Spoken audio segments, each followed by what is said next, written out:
accueillir pour ce webinaire. Le thème, c'est un thème évidemment central et assez fort, et d'ailleurs qui explique le succès de le nombre d'inscrits. Je crois qu'on était à un peu plus de 100 inscrits.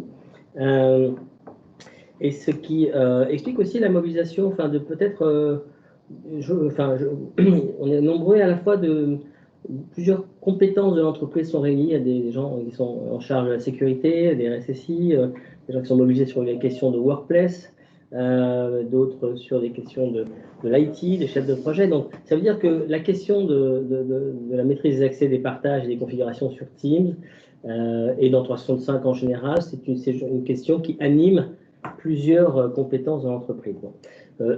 Ça se voit, nous on aime bien illustrer avec ce visuel où on comprend à la fois qu'il y a une accélération, vous savez, je ne reviens pas là-dessus, exponentielle de l'utilisation des outils collaboratifs et de Teams, et qu'évidemment, côté utilisateur, ils sont maintenant en mesure de faire beaucoup de choses et d'être assez actifs sur la gestion de leurs données et des droits sur leurs données. Et à côté de ça, évidemment, ça pose des questions de sécurité et ça inquiète légitimement les managers et les collaborateurs qui sont en charge de ce sujet. Dans ce webinaire, on va avoir quatre parties, pardon. Quatre parties. Première partie, il nous a semblé bon de rappeler les grands éléments, enfin les grands défis, quand on veut adresser cette question de la maîtrise des partages et des accès ou des droits dans Teams et dans SharePoint. Qu'est-ce qu'il faut envisager? De quoi faut-il être en mesure de faire? Qu'est-ce qu'il faut mettre en place? Quelles sont les difficultés? Quels sont éventuellement les éléments favorables? Deuxième partie, très rapidement, en introduction de ce qui va être un peu la partie centrale, c'est-à-dire la démonstration pour que vous ayez une vision très concrète de la façon dont nous on aborde, enfin quelle réponse on apporte sur cette maîtrise des accès et des droits dans Teams. Donc je vous ferai une présentation très rapide, très synthétique des grandes fonctionnalités d'IDEXI et des principales avancées technologiques. La démonstration va couvrir deux angles, deux use cases assez intéressants. Un peu une mise en scène de comment, qu'est-ce qui se passe quand je suis dans la peau d'un utilisateur, qu'est-ce que je peux faire, à quoi je fais face sur Teams et sur SharePoint, sur cette question des droits et des accès, et qu'est-ce qui se passe quand je suis équipé d'IDEXI, et qu'est-ce qui se passe quand je suis dans la peau de Pierre, donc c'était le slide d'avant, soit parce que je suis, enfin en tout cas si je suis en charge d'un point de vue administratif, si j'administre un peu ces questions-là, ou si j'en suis responsable, comment je peux utiliser l'IDEXI pour mieux faire ce job. Et la quatrième partie, bien sûr, c'est on essaiera de trouver du temps pour les questions-réponses, si possible à la fin par chat, en fin de session, mais n'hésitez pas si vous avez une question spontanée à la poster. Un quart de mot sur l'IDEXI, on existe depuis 2011, on est présent un peu partout, enfin en tout cas à travers nos clients sur des déploiements internationaux. On a un bureau et une filiale à Londres, au UK, et nos clients sont 150 clients à peu près, sont plutôt des grands comptes, mais pas seulement, donc qui ont entre 20 à 140 000 utilisateurs protégés. Et à ce titre, on vous mettra en fin de webinaire, si vous voulez, ou par email, un accès au replay du retour d'expérience de L'Oréal et de Forestia et d'Eramet, qui justement ont témoigné sur cette question de la maîtrise des accès, des droits sur Teams. Donc les points clés. Donc il y a bien deux axes, ça sonne comme une évidence, mais c'est bon de le rappeler également.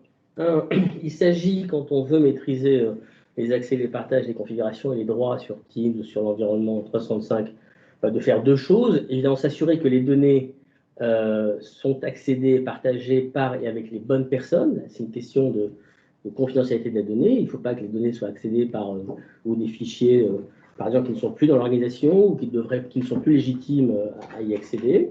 Donc, il y a une question d'hygiène, de réduire les vulnérabilités, ou l'exposition des données à des gens qui ne devraient pas y accéder. Et deuxièmement, évidemment, il y a un axe très, très fort qui est de contrer une fraude. C'est-à-dire qu'il y a des malveillances et des compromissions qui passent par Teams ou qui visent aussi à accéder à des données confidentielles. Alors, les quatre dimensions qu'on vous propose de revisiter ou de mettre à plat Un, c'est d'abord de quoi faut-il être en mesure. Quand on adresse cette question, il faut être en mesure de quoi? C'est essentiel. Numéro un, c'est de savoir qui fait quoi, qui partage quoi, avoir de la visibilité sur justement ces accès et à tout moment. C'est pas simple. Un des objets majeurs, c'est évidemment d'être en mesure de détecter si un accès, un partage, une configuration sont illégitimes ou malveillants. Et ça, bien sûr, que ce soit exécuté par un utilisateur, un administrateur, un device, une application. Il y a parfois des applications qui sont installées, qui se synchronisent et ont des droits élevés et peuvent provoquer des dégâts, ou bien sûr, sans oublier les erreurs humaines. On sait, enfin vous le savez, beaucoup de fragilités ou de vulnérabilités sont ouvertes par suite à une erreur humaine, un partage au staff, un droit donné à Anonymous, etc. Évidemment, ça a du sens, tout ça, si on est en mesure de corriger et de remédier le plus vite possible les problèmes qui ont été identifiés. C'est bien d'avoir une photographie, de détecter s'il y a un problème, mais si on est incapable de le remédier, ça devient un problème encore plus aigu. Tout ça avec peut-être coiffé par un enjeu ou une ambition, c'est l'objet du webinaire, de pouvoir garantir la justesse des droits et des partages dans le temps, et c'est bien dans le temps que se pose la difficulté. Donc qu'est-ce que ça nécessite? Ça nécessite d'abord de monitorer l'ensemble des accès, des droits, des configurations, de les historiser, de pouvoir les interroger. Ça veut dire, pour les exploiter, de disposer d'un outil d'analyse et d'audit. Alors évidemment, plus il est facile d'accès, plus la restitution est simple, plus c'est efficace. Ça nécessite d'être en mesure de distinguer, et ça c'est un vrai enjeu, les événements légitimes des événements malveillants, c'est-à-dire comment distinguer les activités normales des activités qui ont un problème. Certaines doivent disposer d'une levée de doute, si je puis dire. Donc pour ça, il faut avoir un process de levée de doute rapide. Par exemple, il y a un nouvel accédant, un nouveau partage sur un Teams sensible. Est-ce qu'il est normal ou pas? Il faut le propriétaire, a priori seul le sait, aucune plateforme de monitoring ou SOC ne peut deviner la légitimité de cet accès ou de ce partage. Il faut pour ça, si on veut éviter d'avoir un alerting trop lourd, donc qui tuerait un peu le bénéfice d'être alerté, il faut un monitoring qui soit capable d'être intelligent et personnalisé, c'est-à-dire de pouvoir alerter que quand c'est... Oui? Oui. Oui. Est-ce que... Oui. Je peux continuer? Allô? Je peux continuer, oui, Daniel? Oui, Daniel, continue. Oui, okay. On a juste bloqué le micro. Je pense que c'est quelqu'un qui a décroché. D'accord. Dernier point, dans ce qu'il est utile et en tout cas nécessaire de faire, c'est être en mesure, bien sûr, besoin d'identifier quelles sont les mises à jour nécessaires. Qui doit avoir ses droits retirés, sur quoi, quel partage doit être arrêté, etc. Les difficultés, la difficulté numéro 1, une des difficultés premières, c'est le volume. Il y a de plus en plus d'accès générés par plus en plus de partage parce que les utilisateurs utilisent de plus en plus les outils collaboratifs qu'on met à leur disposition.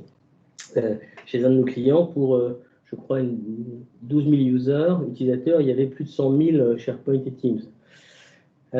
Tout ça, évidemment, avec une dynamique très forte et une évolution permanente et des changements continuels dans le temps. Donc, comment on garde cette mise à jour et on évolue.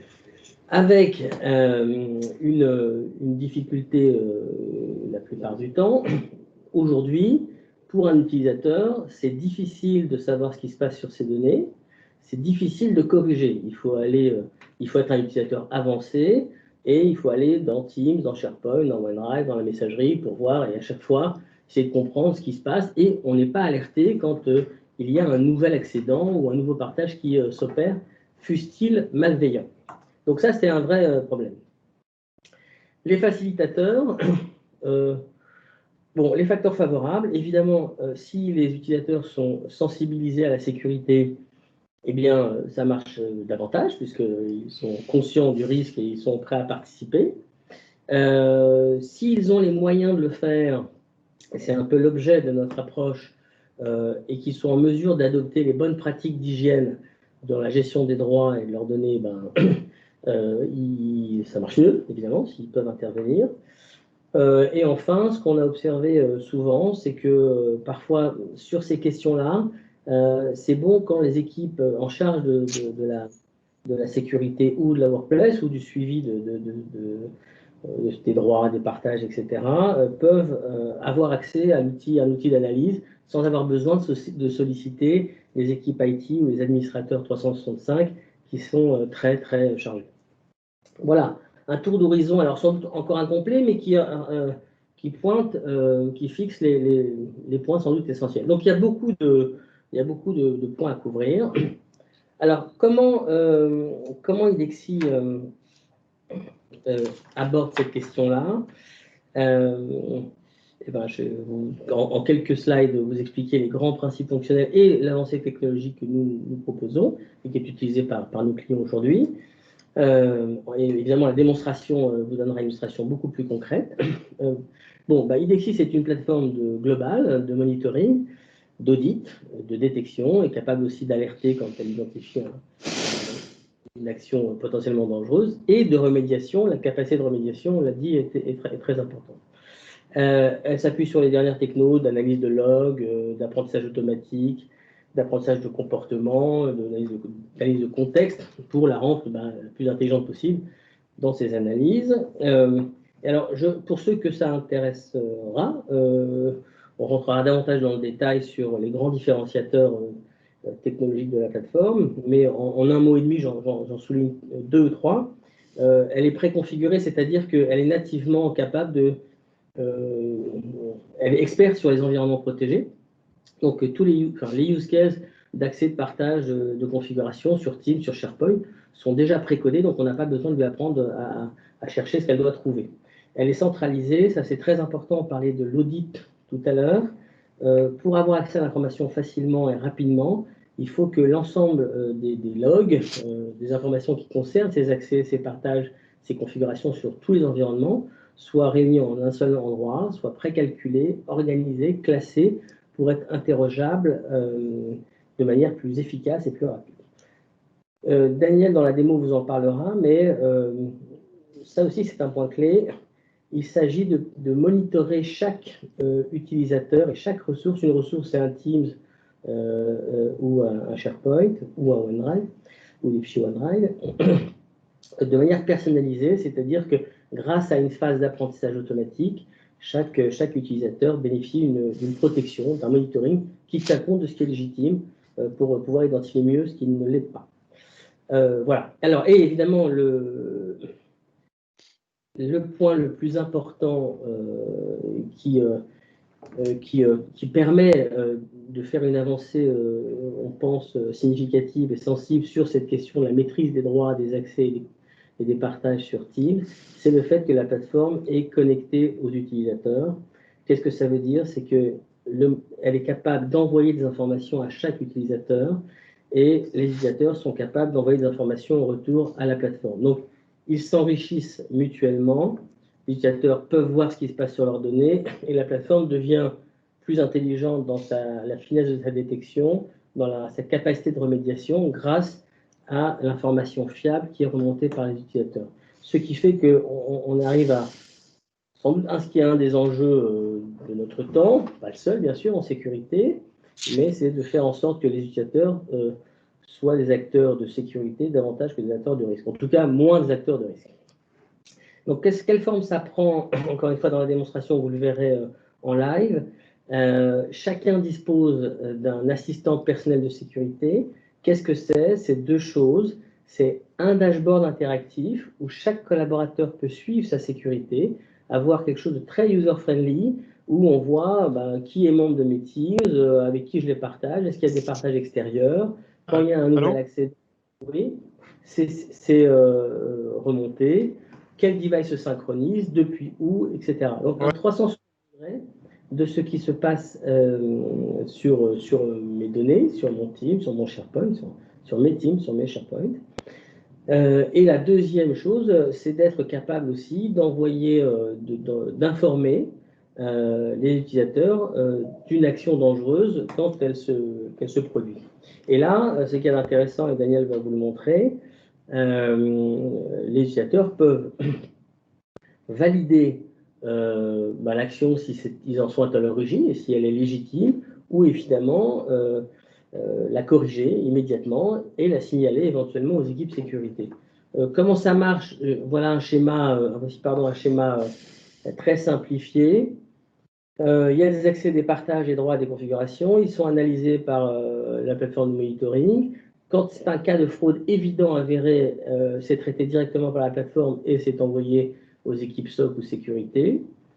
Quand c'est un cas où nouveau partage, nouvel accès, nouveau device, nouveau pays de connexion, en fait, il faut passer par l'utilisateur pour savoir si c'est légitime ou pas. C'est envoyé à l'utilisateur qui peut le voir sur son My Security Profile, sur son application.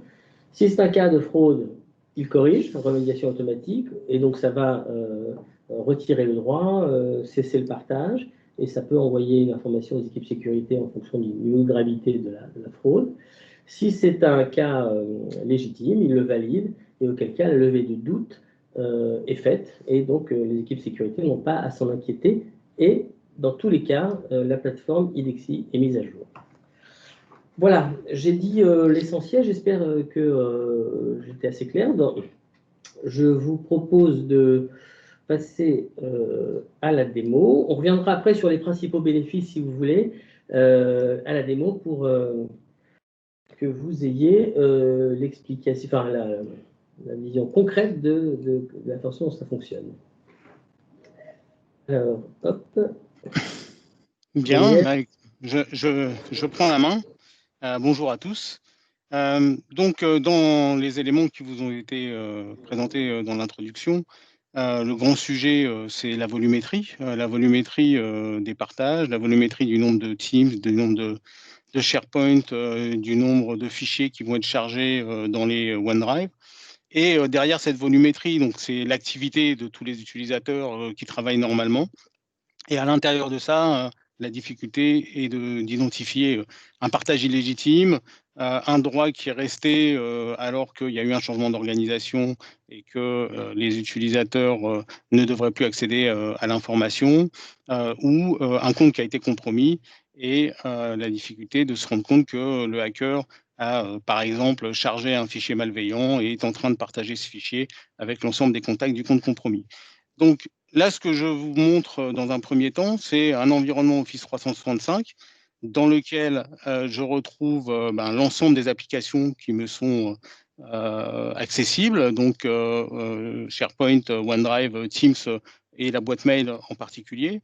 Et comme on le disait, il y a une multiplicité de moyens de pouvoir partager l'information qui rentre dans un des éléments de cette complexité.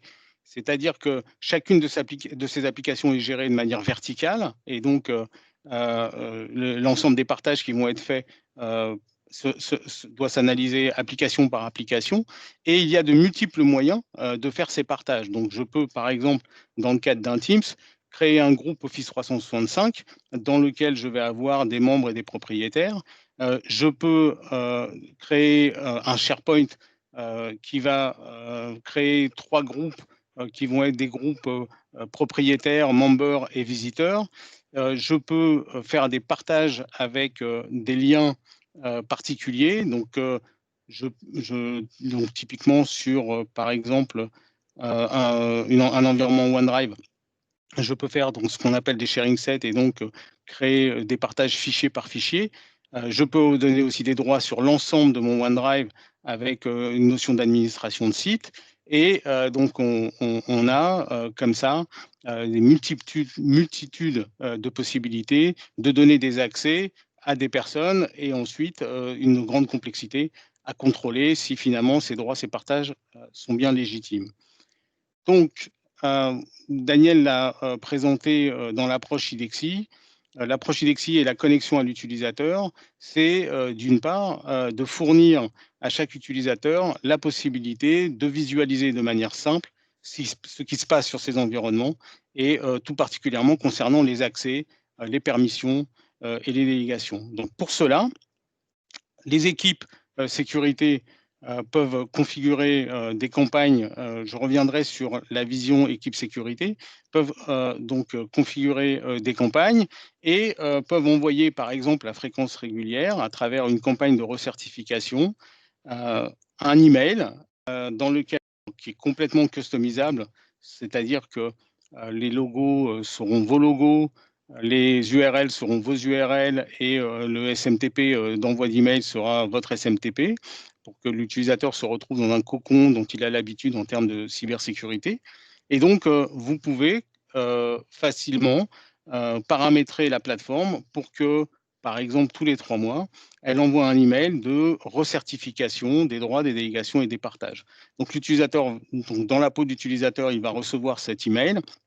Il va recevoir des rappels aussi, et il y a aussi une possibilité d'escalade si l'utilisateur ne répond pas sur les emails qu'il reçoit de demande de certification de son profil. Et donc, quand l'utilisateur va cliquer sur mon profil de sécurité, on va utiliser le SSO de l'entreprise pour éviter qu'il y ait une ressaisie d'un login password. On va utiliser le login password de l'utilisateur dans le cadre de avec son ADFS ou en tous les cas vos systèmes de SSO. Et on va construire en live, donc en temps réel, le profil de l'utilisateur sur l'ensemble de ses ressources. Voilà, donc ce profil est construit. Et donc, vous retrouvez donc, le site web interactif qui va permettre à l'utilisateur de visualiser extrêmement facilement ce qui se passe sur ses ressources en termes de droits d'accès, de partage et de configuration. Donc, ici, cet utilisateur possède une boîte mail, un OneDrive et une bibliothèque SharePoint dans laquelle il a en fait, donc SharePoint Teams, on les a groupés puisque c'est la même démarche. Et donc, l'utilisateur a la vision de l'ensemble des teams sur lesquels il est propriétaire qui lui sont présentés. Si je prends l'approche OneDrive, eh bien, l'utilisateur va voir très facilement qui a les permissions d'accès sur son OneDrive et aussi qui a accédé, donc utiliser ses permissions pour accéder aux informations ou aux fichiers. Donc, on retrouve